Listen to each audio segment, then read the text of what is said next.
안녕하십니까? 오늘 함께 나누실 성경 말씀은 에스겔서 37장 17절입니다. 그 막대기들을 서로 합하여 하나가 되게 하라. 네 손에서 둘이 하나가 되리라. 현재 한국에 2만여 명의 선교사는 전 세계로 나아가 그리스도의 복음을 전하고 교회를 세우고 있습니다. 북한 선교는 믿지 않는 사람들에게 복음을 전하는 것이라는 점에서 전 세계 타 지역에서의 선교와 동일합니다. 그렇지만 북한과 북한 주민을 대상으로 하는 점에서 독특한 특징을 가집니다. 북한 선교란 무엇을 하는 것이며 어떠한 독특함이 있습니까? 라는 질문을 드립니다. 첫째, 북한 선교는 직접 선교를 지향하지만 현재는 간접 선교의 성격이 강합니다. 선교는 그리스도의 복음을 온 세상에 전파하는 것입니다. 이는 예수님께서 제자들에게 마지막으로 부탁하신 말씀인 마태복음 28장 19절 20절에 그러므로 너희는 가서 모든 민족을 제자로 삼아 아버지와 아들과 성령의 이름으로 세례를 베풀고 내가 너희에게 분부한 모든 것을 가르쳐 지키게 하라는 위임 명령을 실행하는 것입니다. 일반적으로 전도는 동일 문화권의 사람들에게 복음을 전하는 것이라면 선교는 타 문화권의 사람들에게 복음을 전하는 것입니다. 그래서 선교는 언어와 생활 문화의 차이를 극복하고 그 민족과 그 나라에 나아가야 합니다. 특히 이슬람이나 힌두권 등 타 종교의 지역에 가서 복음을 전할 때는 생명의 위험도 무릅써야 하는 고난이 생깁니다. 일반적으로 선교를 직접 선교와 간접 선교로 분류합니다. 직접 선교란 한 사람 한 사람에게 복음을 전하고 그들을 말씀으로 양육함으로 교회 공동체를 세우는 것입니다. 선교 역사에서도 선교사들이 복음이 전해지지 않는 타 문화권에 가서 그곳의 언어를 배우고 사람들을 접촉하여 예수를 그리스도로 영접하게 하는 데 초점을 두었습니다. 이어 성경을 보급하며 말씀을 가르치고 배우게 하여 말씀 안에서 사람들을 모아 교회 공동체를 세웁니다. 정기적으로 예배를 드리고 신앙 공동체를 형성해 가며 교인들이 말씀과 기도, 전도와 봉사를 생활화하도록 합니다. 나아가 현지인 교회의 리더를 양육하여 장기적으로는 그 사람이 교회를 이끌어가는 목회자가 되도록 합니다. 이처럼 직접 선교는 교회 공동체를 세우고 성장시키며 그 교회가 또 다른 교회를 세우도록 합니다. 반면에 간접 선교는 현실적으로 복음을 드러내놓고 전하는 데 제약이 있는 지역에서 복음 전파에 우호적인 여건을 조성하는 데 초점을 둡니다. 마태복음 5장 16절은 이같이 너희 빛이 사람 앞에 비치게 하여 그들로 너희 착한 행실을 보고 하늘에 계신 너희 아버지께 영광을 돌리게 하라고 합니다. 착한 행실로서 의료와 복지, 교육과 비즈니스를 통하여 1차적으로 현지인들에 대한 접근성을 높입니다. 이는 직접 선교가 가능하기까지의 사전 단계로서 현지인과 관계를 형성하는 장으로서 기능합니다. 현재 한국 국적을 가진 사람은 자유롭게 북한을 오갈 수가 없습니다. 그래서 한국인에게는 북한 선교란 선교지 현장과 현지 선교사가 없는 상태의 선교입니다. 그러나 한국 국적을 가지지 않는 외국 국적의 한국계 디아스포라나 외국인은 자유롭게 북한에 들어갈 수 있습니다. 지금은 코로나로 인해 북한 입국이 막혀 있지만 코로나 규제가 풀리면 다시 북한에 들어갈 수 있을 겁니다. 현재 미국, 캐나다, 호주 등의 외국인들이 코로나 이전에 북한에서 의료, 보건, 복지 분야의 NGO 활동가나 비즈니스 사업가로 활동하였습니다. 특히 김정은 시대의 북한은 인민대중 우선주의와 경제제일주의를 내세우고 있습니다. 이러한 흐름에 맞추어 이들이 북한 당국과 신뢰관계를 맺어감으로써 활동 기반을 잘 만드는 것이 중요합니다. 그리고 현재 중국, 러시아 등지에는 북한의 정식 허가를 받아 나와 있는 공장 노동자나 벌목공, 외화벌이 일꾼들도 코로나 이전에 수만에 달했습니다. 불법이지만 중국에 흩어져 살고 있는 10만여 명으로 추산되는 중국 거주 탈북민들도 있습니다. 향후 통일이 어떻게 진행될지 알 수 없으나 현재 김정은 북한 정권이 지속되는 한 선교사가 현지를 방문하여 북한 주민에게 복음을 전하고 교회를 세우는 직접 선교는 어려울 것으로 보입니다. 다만 향후 남북관계가 풀릴 경우 의료, 복지, 사업 목적으로 현지인을 만나고 관계 맺는 것은 가능할 것입니다. 둘째, 북한 선교에는 북한이라는 나라의 특성과 남북관계에 따른 특수성이 있습니다. 현재 한국민은 통일부의 허가를 받아야만 북한에 들어갈 수 있습니다. 2007년 금강산 관광시 한 관광객이 북한 군인에 의해 피살당한 사건과 천안함 피격 사건으로 인해 이명박 정부 때 북한 방문을 금지하는 오이사 조치가 이루어졌습니다. 이후 북한 방문 허가제는 지금까지 계속되고 있습니다. 북한 선교는 한국민에겐 같은 언어를 쓰는 동포를 대상으로 하는 선교이지만 한편으로는 땅끝 선교이기도 합니다. 국제 오픈도어 선교회가 매년 발간하는 자료에 의하면 북한은 전 세계에서 세계 기독교 박해 순위 1위 자리를 20여 년 지속해 오고 있습니다. 지금도 한국인이나 교포로서 북한 선교 활동을 하다가 북한 당국에 옥류되어 재판을 받고 감옥 생활을 하는 선교사님들이 있습니다. 그분들 중에는 생사가 불분명한 분들도 있습니다. 이들이 조속히 석방되도록 기도해야 할 것입니다. 한국계 교포로서 임현수 목사님은 2년 넘게 감옥 생활을 하시고 캐나다 정부의 요청으로 석방되셨습니다.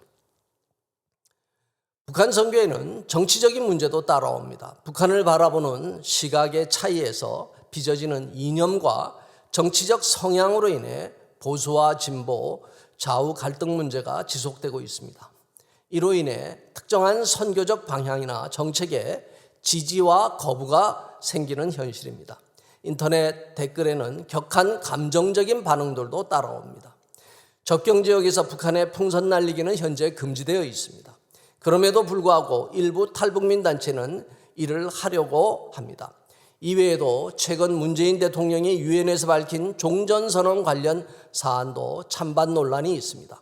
이처럼 한국민으로서는 북한에 들어갈 수 없지만 북한 관련 이슈는 우리의 일상이 되고 있습니다. 그만큼 북한 이슈는 우리에게 분열을 일으키는 문제인 만큼 국내에서 이 부분에 대해 어떻게 통합과 일치를 만들어내실 것인가가 북한 선교의 주된 과제이기도 합니다. 북한은 코로나 이전에 외국인들이 의료, 보건, 농업, 비즈니스 등에서 활동할 수 있도록 하였습니다. 코로나 이후 NGO나 비즈니스를 통한 간접 선교 활동이 어느 정도 가능할 것인가에도 변수가 있을 겁니다. 향후 직접 선교가 가능할 정도로 북한 문이 열릴 경우 어떤 방법으로 교회를 세울 것인가는 한국 교회 차원에서 논의가 필요할 것입니다. 한국 교회가 장로교, 감리교, 성결교 등 여러 교단으로 나뉘어져 있는 점을 고려할 때 교단이나 개교의 차원에서가 아닌 한국 교회의 연합 차원에서 접근이 필요할 것입니다. 직접 선교가 가능한 시점이 언제가 될지는 지금으로서는 아무도 모릅니다. 다만 하나님께서 우리가 선교적인 준비가 되었다고 보실 때 문을 여실 것으로 믿습니다. 하나님은 에스겔서 37장 22절에서 그들이 다시는 두 민족이 되지 아니하며 두 나라로 나누이지 아니할지라고 하십니다. 그리고 에스겔 골짜기에서 마른 뼈들이 일어나 뼈가 서로 연결되고 살이부터 살아나는 환상을 보여주십니다. 그러나 분단되었던 남유다와 북이스라엘은 70년의 포로 생활이 끝난 이후에야 하나가 될 수 있었습니다. 이와 같이 북한 선교도 뼈들만이 가득한 골짜기에 죽었던 뼈가 살아나는 것과 같이 하나님께서 이루어 주시지 않으면 어렵습니다. 셋째, 현재 다양한 형태의 북한 선교가 이루어지고 있으며 앞으로도 지속될 것입니다. 현재 국내외에서 다양한 북한 및 통일 선교 활동이 이루어지고 있습니다.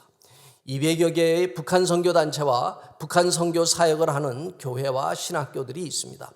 역사가 오래된 곳도 많으며 각 선교단체나 교회마다 독특함을 가지고 활동하고 있습니다. 북한 및 통일 선교 활동은 주로 탈북민을 대상으로 하는 사역과 대북 지원과 인권, 교육과 연구, 기도와 구호 분야에서 이루어지고 있습니다. 현재 국내외의 50여 개 교회가 탈북민과 관련된 지속적인 사역을 하고 있습니다.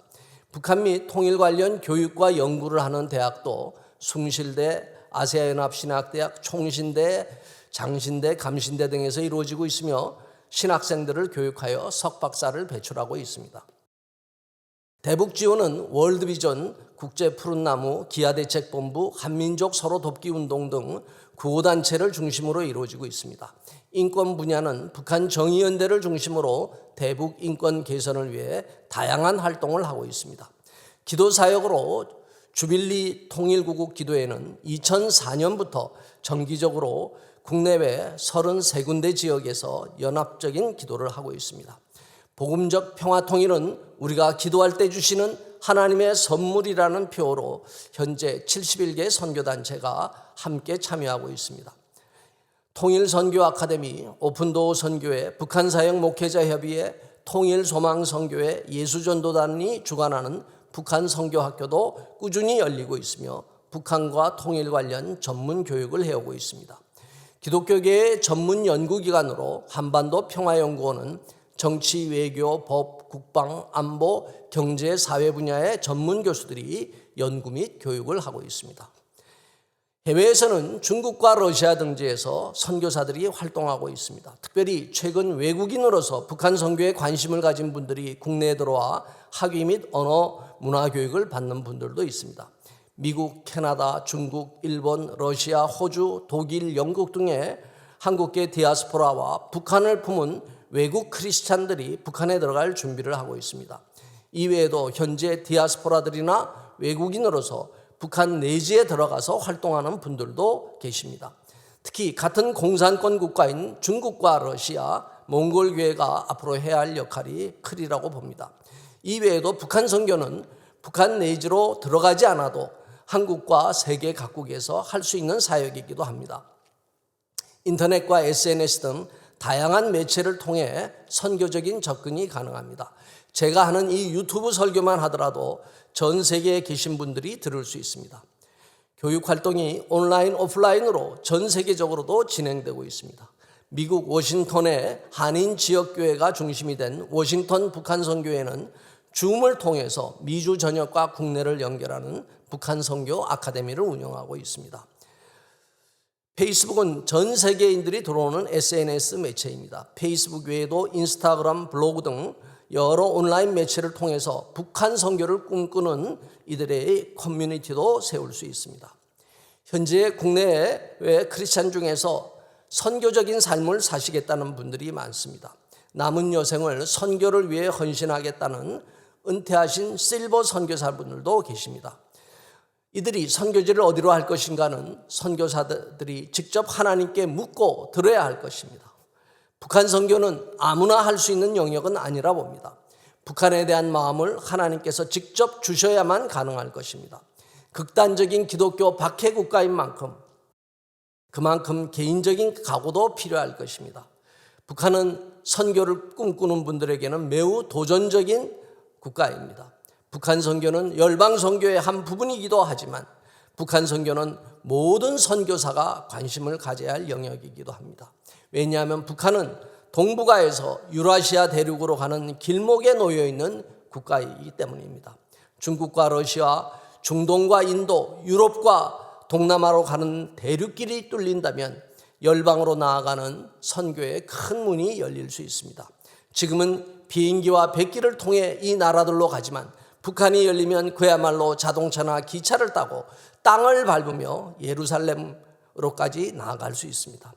그래서 제가 섬기는 엔사랑 선교회는 민통선 내에 있는 남북 출입사무소에 막힌 지점이 뚫리도록 매주 민통선 내에서 모여서 기도를 하고 있습니다. 북한 선교를 품은 분들이 고린도전서 15장 58절 그러므로 내 사랑하는 형제들아 흔들리지 말고 항상 주의 일에 더욱 힘쓰는 자들이 되라. 이는 너희 수고가 주 안에서 헛되지 않을 줄 알미라는 말씀을 살아내시는 삶이 되시기를 바랍니다. 기도하겠습니다.